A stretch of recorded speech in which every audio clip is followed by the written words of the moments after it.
अस्सलामुअलैकुम नाजरीन, जैसा कि आपको मालूम है कि पूरी दुनिया में कोरोना वायरस की वजह से अवाम परेशान है। नाजरीन, इस वबा के दिनों में इस्लामी तालीमात क्या हैं? तो आज हमारे पास चकिया में मेरे इंतहाई मोहसिन दोस्त, हर दिल अजीज़ शख्सियत, नौजवान मजहबी स्कॉलर मौलाना डॉक्टर सहीद अब्दुल्ला साहब और मुमताज़ मजहबी शख्सियत साबिक डिस्ट्रिक्ट खतीब मौलाना काजी खलील अहमद साहब के साहबजादे काजी नुमान साहब तशरीफ़ लाए हैं। चकिया आमद पर मैं अपने मुअज़्ज़ज़ मेहमानों का शुक्रिया अदा करता हूँ। इस मौका से फ़ायदा उठाते हुए गुजारिश करूँगा मैं अपने मुअज़्ज़ज़ मेहमान मौलाना डॉक्टर सहीद अब्दुल्ला साहब से कि वो मौजूदा हालात और इस्लामी तालीमात पर कुछ गुजारिशात से हमारे नाजरीन को मुस्तफ़ीद फरमाएँ। जनाब डॉक्टर सहीद अब्दुल्ला साहब।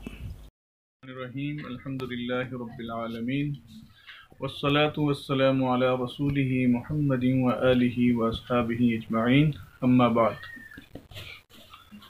मैं शुक्रिया अदा करता हूँ जनाब मौलाना मारूफ सिद्दीकी साहब का कि उन्होंने मुझे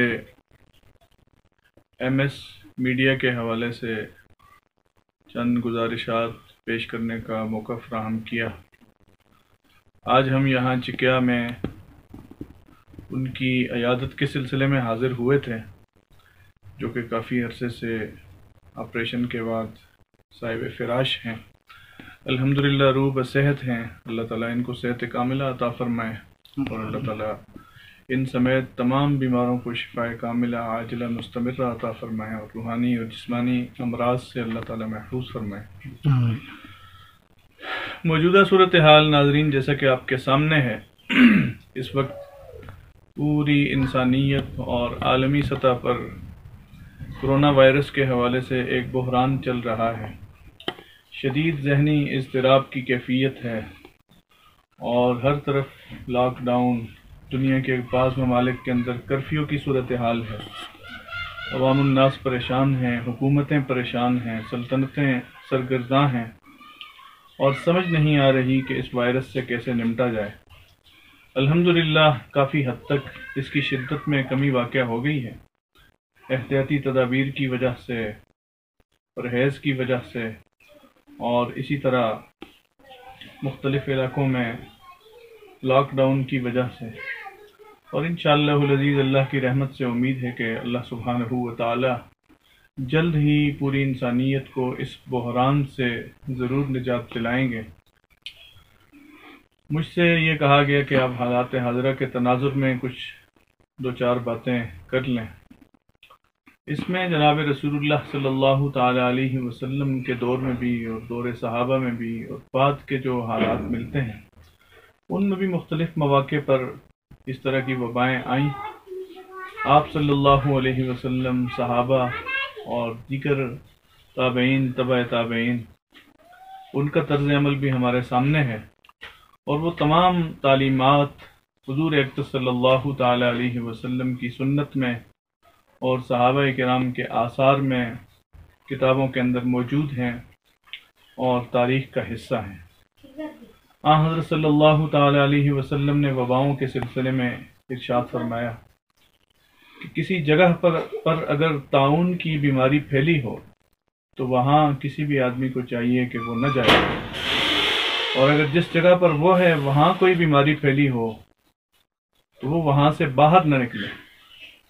नाज़रीन, कितना हिकमत भरा इरशाद है कि अगर वो आदमी यहाँ से बाहर निकलेगा तो फिर भी इस बीमारी के फैलने का ख़दशा है, और अगर किसी ऐसी जगह पे जाएगा जहाँ पर वबा है तो फिर भी बीमारी फैलने का ख़दशा है। हुज़ूर अक़दस सल्लल्लाहु अलैहि वसल्लम का एक वाज़े और सरी इरशाद मिलता है कि फ़िर्र मिनल मजज़ूम फ़िरारक मिनल असद, कि जिस शख्स को जिज़ाम की बीमारी हो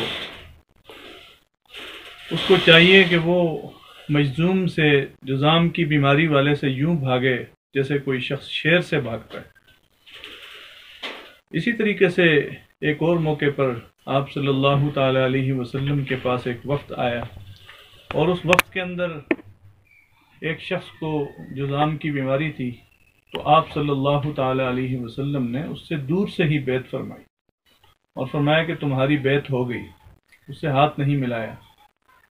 اور ایک اور روایت میں بھی آتا ہے کہ جب تم کسی مجذوم سے ملو تو 1 یا 2 نیزوں کا فاصلہ رکھ کے ملا کرو۔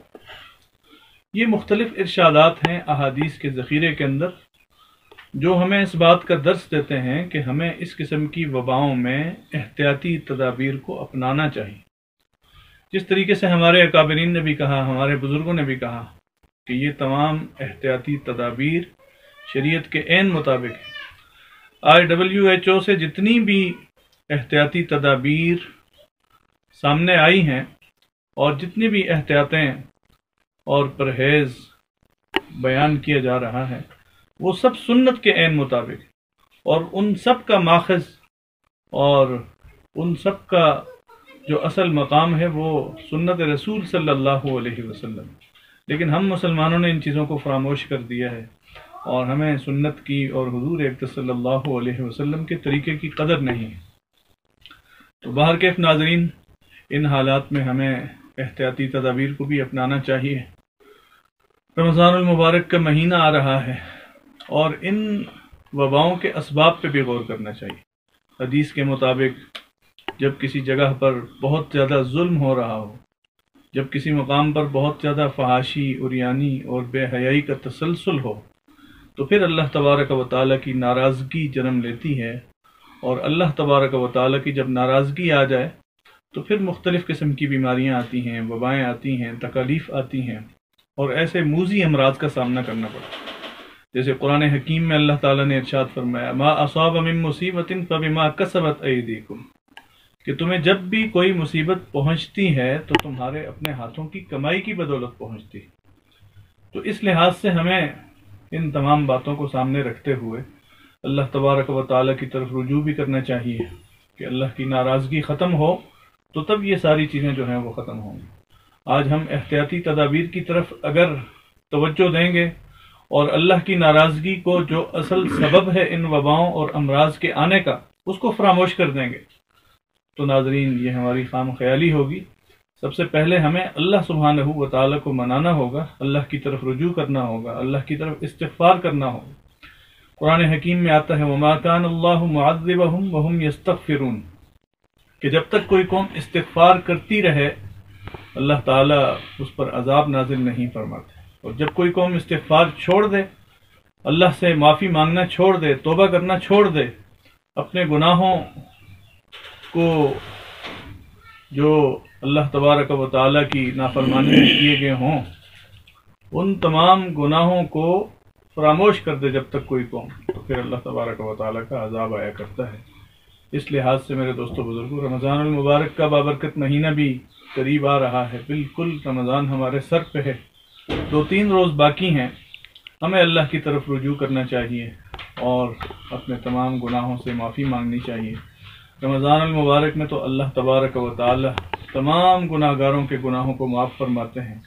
وہ بڑی کریم ذات ہیں، بڑی رحیم ذات ہیں اور بڑی مہربان ذات ہیں۔ الرحمن الرحیم، وہ مہربان بھی ہے، رحم دل بھی ہے، رحم والا بھی ہے، تو وہ تمام گناہوں کو معاف کرنے والا ہے۔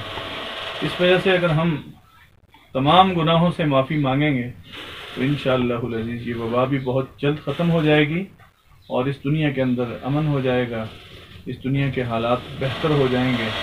لہٰذا مجھے اور آپ سب کو عمل کی توفیق عطا فرمائے۔ وآخر دعوانا الحمدللہ رب العالمین۔